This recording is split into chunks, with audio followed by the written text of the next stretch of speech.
Hey everyone, today we're going to be talking a little bit about SDRs, when you should hire them, when you shouldn't hire them, and just some of my thoughts around the role. So over the last few years, I've talked to at least 20 founders about hiring for sales development reps. And there are times where this makes sense, but so often founders are doing this way too early. It's a very expensive thing to get wrong. Before we jump into this, what is an SDR? An SDR is someone whose job it is to set meetings between an account executive and qualified prospects.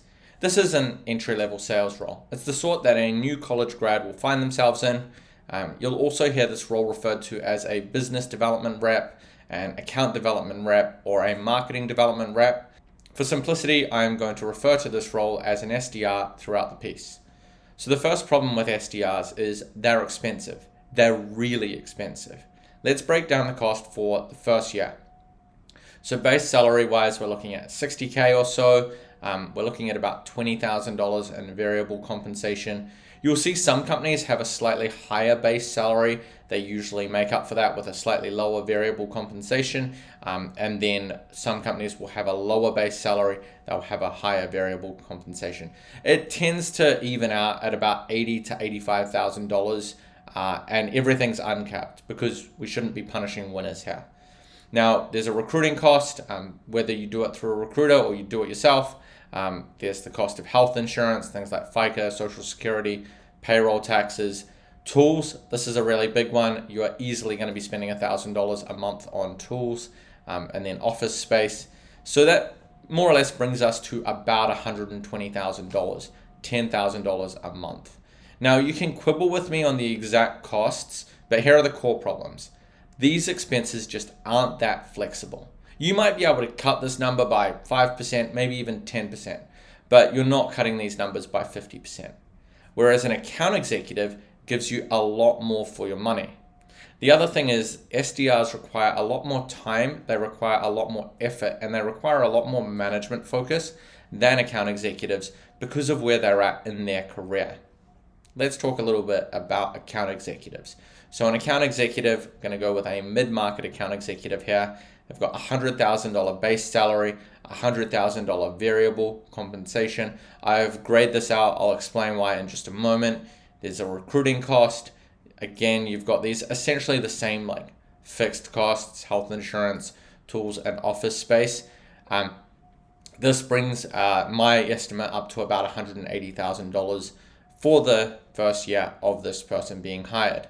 Now let's talk about the outputs that you can assume that you're going to get for this outlay.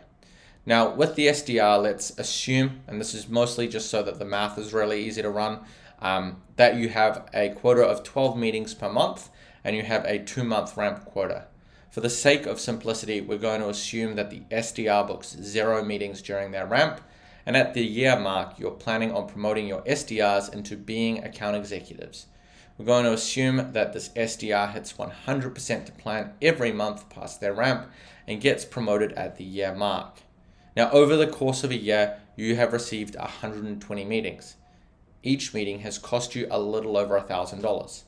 Now, it's also worth mentioning, once you add in the cost of an SDR manager, which if we're being conservative is probably all in going to cost you about $160,000 and going to be managing 4 to 8 reps, your SDR cost is actually closer to $165K, especially if you've got that smaller team. Compared to account executives, SDRs just need so much more management. The tools they run are a bit more technically complicated. There's often a lot more automation, and these people just have less sales experience. They're very junior in their career. Now let's talk about account executives. Now, while the rep is being paid $100K base, any additional compensation is only paid out once revenue starts coming back in. So it's a variable cost. It comes alongside new revenue. By comparison, SDR compensation is not explicitly tied to new revenue coming in. So because of this, it almost always makes sense to hire your first 2 and probably even your first 4 account executives before you think about adding sales development reps. Now, when should you bring in SDRs? Because companies have them, right? And these companies aren't stupid. In my view, you should be able to answer 2 questions. Number 1, are my account executives hitting quota? And number 2, is my business at the point where building a future talent pipeline is a good focus. So since 2016, I have placed 62 SDRs. Here's how long they've stayed with their respective companies. So first year, about 78% still there. Second year, 45%. Third year, 23%. Fourth year, 20%. 5 years, 8%. I've also placed 45 account executives over that same time period. So first year, 71%. Second year, 37%. Third year, 13%. Fourth year, 8%. Fifth year, 6%. So it's not even close. SDRs stay so much longer than account executives. I want to make a couple of notes about the data. The last SDR I placed from this data started back in August 2021. A good percentage of people who are 2, 3, and 4 years into this are still at their current companies. So the retention percentages aren't quite as dismal as they look. The thing that's most surprising is almost everyone who's been at their current company for 5+ years is still there. I've been very conservative with the data. If I say that someone has stayed 3 years, they have stayed at least 3 years. If they've stayed for 2 years and 11 months, they are marked as having stayed for 2 years. No SDR I have tracked has spent more than 2 years in the SDR gig. Most have moved into account executive roles. Some have moved into positions like SDR management, marketing, and internal recruiting, among others. And, there's been a lot of churn over the last few years, right? Some companies have been acquired. A couple of companies are no longer with us. We've had COVID. We've had kind of this crazy talent war. So there's been a lot going on in the last few years. I saw some interesting data from Carter. I'll make a video on that shortly. That's going to just talk about the wider retention statistics within startups. They are a lot less flattering than you would think. Now, let's talk about a potential solution here. Outsourced SDR agencies. And you'll see people who run these agencies all over LinkedIn talking about how they're able to bring in meetings at a much lower cost. This may be true, but usually for every success story, there are often a couple of horror stories. I don't think it's entirely the fault of these agencies. As I said earlier, I think often companies are trying to bring in SDRs far too early. This is actually the reason a lot of sales doesn't work, is companies without product market fit, that aren't solving a real problem. They think we can just add sales and magically grow the business. So there is, I think, some of that. But the real issue and the real killer with outsourced SDR agencies is there's no career progression. Put yourself in the shoes of a young, ambitious, hungry salesperson.